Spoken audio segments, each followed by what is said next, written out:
اور ووٹ چوری کے ثبوت پیش کیے۔ مظاہرے میں شرد پوار، ادھو ٹھاکرے اور راج ٹھاکرے ایک ہی سٹیج پر نظر آئے، جو مہاراشٹر کی سیاست میں ایک علامتی اتحاد کے طور پر دیکھا جا رہا ہے۔ تمام لیڈروں نے عوام سے اپیل کی کہ وہ سیاسی اختلافات سے بالاتر ہو کر جمہوریت کے تحفظ کے لیے متحد ہوں۔ انہوں نے مطالبہ کیا کہ جب تک ووٹر لسٹ درست اور جعلی نام حذف نہیں کیے جاتے، بلدیاتی انتخابات مؤخر کیے جائیں اور آئندہ تمام انتخابات بیلٹ پیپر کے ذریعے کرائے جائیں۔ ادھو ٹھاکرے نے خبردار کیا کہ اگر الیکشن کمیشن نے مطالبات پر عمل نہیں کیا تو عدالت کا دروازہ کھٹکھٹایا جائے گا، جبکہ شرد پوار نے کہا کہ جس طرح سنیکت مہاراشٹر تحریک میں عوام متحد ہوئے تھے، آج بھی وہی جذبہ جمہوریت کے تحفظ کے لیے ضروری ہے۔ امریکی وزیر دفاع نے دعویٰ کیا ہے کہ امریکہ اور چین نے براہ راست فوجی رابطوں کے قیام پر اتفاق کر لیا ہے۔ یہ اعلان جنوبی کوریا میں ٹرمپ اور شی جن پنگ کی ملاقات کے فوراً بعد سامنے آیا ہے۔ Social media platform X پر اپنے بیان میں امریکی وزیر دفاع نے چینی وزیر دفاع ایڈمرل ڈونگ جن سے ٹیلی فون پر بات چیت میں اس فیصلے پر اتفاق ہونے کی بات کہی ہے۔ ان کے مطابق انہوں نے طے کیا ہے کہ باہمی فوجی رابطے تنازعات کو روکنے اور غلط فہمیوں کو کم کرنے کے لیے ضروری ہے۔ انہوں نے مزید کہا کہ امریکہ اور چین کے درمیان امن، استحکام اور تعاون ہی دونوں ممالک کے مفاد میں ہے۔ تاہم چین کی جانب سے تاحال اس پیش رفت کی باضابطہ تصدیق یا تردید نہیں کی گئی ہے۔ غزہ میں قابض اسرائیلی فوج نے ایک بار پھر جنگ بندی کی کھلم کھلا خلاف ورزی کرتے ہوئے غزہ کے مختلف علاقوں میں رہائشی عمارتوں اور بنیادی ڈھانچے پر شدید بمباری کی ہے، جس کے ذریعے سے کئی عمارتیں جو ہے وہ انہیں نقصان پہنچا ہے۔ شمال غزہ کے جبالیہ کیمپ کے مشرقی حصے خان یونس اور مشرقی غزہ شہر میں بڑے پیمانے پر تباہی دیکھنے کو ملی ہے۔ غزہ کی وزارت صحت کے مطابق جنگ بندی کے اعلان کے بعد اب تک 226 فلسطینی شہید اور 594 افراد زخمی ہو چکے ہیں۔ اقوام متحدہ اور انروا نے خبردار کیا ہے کہ غزہ میں انسانی بحران مزید شدید ہو رہا ہے اور 1 ملین افراد کے لیے درکار پناہ گاہی سامان اسرائیلی پابندیوں کی وجہ سے غزہ میں داخل نہیں ہو پا رہا۔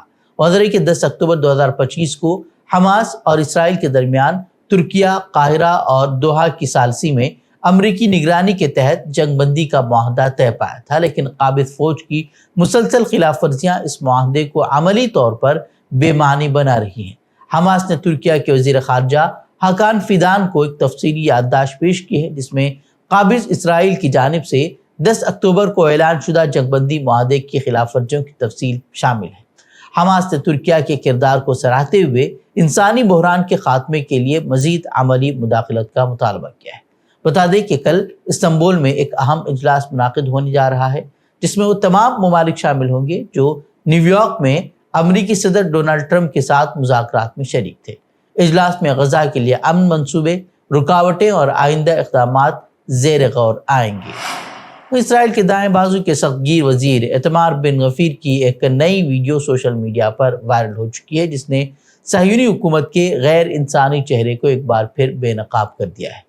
بن غفیر نے یہ ویڈیو خود اپنے سوشل میڈیا اکاؤنٹ پر جاری کی، جس میں وہ پھٹے کپڑوں میں زمین پر اوندھے لٹائے گئے فلسطینی قیدیوں کے سامنے کھڑے نظر آ رہے ہیں، جن کے ہاتھ پشت پر بندھے ہوئے ہیں۔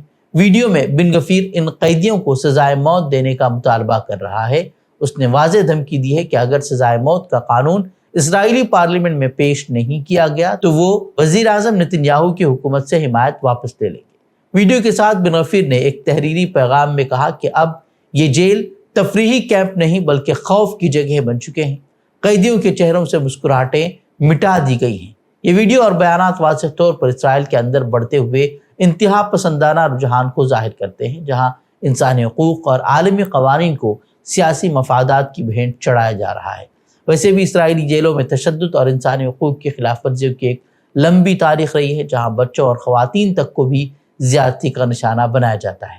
وہاں سے نکلنے والے قیدیوں کی جو تصویریں سامنے آتی ہیں اور جو ان کی کہانیاں سامنے آتی ہیں، اس سے قابض حکومت کا اصل چہرہ سب کے سامنے آ جاتا ہے۔ سوڈان کے مغربی دارفور میں پیراملٹری فورس RSF کے قبضے کے بعد وہاں سے فرار ہونے والے شہریوں نے شدید تشدد، قتل و زیادتی اور انسانی حقوق کی خلاف ورزیوں کی ہولناک کہانیاں سنائی ہیں۔ شمالی دارفور کی دارالحکومت جو 18 ماہ تک سوڈانی فوج کا آخری مضبوط گڑھ رہا، اتوار کو RSF کے ہاتھوں گر گیا۔ اس کے بعد سے اقوام متحدہ اور بین الاقوامی امدادی اداروں نے شہریوں کی حفاظت پر تشویش کا اظہار کیا ہے۔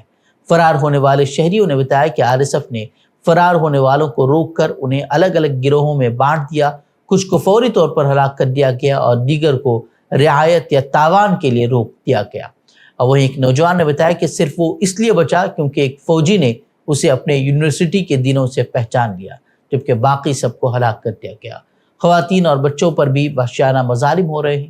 ایک خاتون نے بتایا کہ ان کے ساتھ 5 دن تک سخت حالات میں پیدل سفر کروایا گیا، ان کے بچوں اور خواتین کو مارا گیا اور ان کی ملکیت جو ان کے پاس سامان تھا وہ تمام چیزیں جو ہے وہ چھین لی گئی۔ UNFPA اور ڈاکٹرز وداؤٹ بارڈر کے مطابق وہاں سے بچ کر نکلنے والے کئی بچے شدید غذائی قلت کا شکار ہیں اور کئی شدید طور پر جو ہے وہ کمزور ہو چکے ہیں۔ وہیں RSF کے سربراہ نے اپنے فوجیوں سے شہریوں کی حفاظت کا عندیہ دیا، لیکن اقوام متحدہ اور امدادی ادارے اس پر شکوک کا اظہار کر رہے ہیں کہ ان واقعات کی تحقیقات میں واقعی سنجیدگی ہوگی یا نہیں۔ سوڈان میں جاری یہ تنازع دنیا کی بدترین انسانی ہنگامی صورتحال میں سے ایک بن چکا ہے۔ لاکھوں لوگ بے گھر ہیں، بھوکے ہیں اور بیمار ہیں، اور امدادی اداروں نے عالمی برادری سے فوری مداخلت کی اپیل کی ہے۔ امریکی صدر ڈونلڈ ٹرمپ 10 نومبر کو شامی صدر احمد الشرع کی وائٹ ہاؤس میں میزبانی کرنے والے ہیں۔ یہ کسی شامی سربراہ مملکت کا وائٹ ہاؤس کا پہلا دورہ ہوگا۔ امریکی انتظامیہ کے ایک اہلکار نے بتایا کہ اس ملاقات کے دوران داعش کے خلاف امریکی قیادت والے اتحاد میں شمولیت کے معاہدے پر دستخط متوقع ہیں۔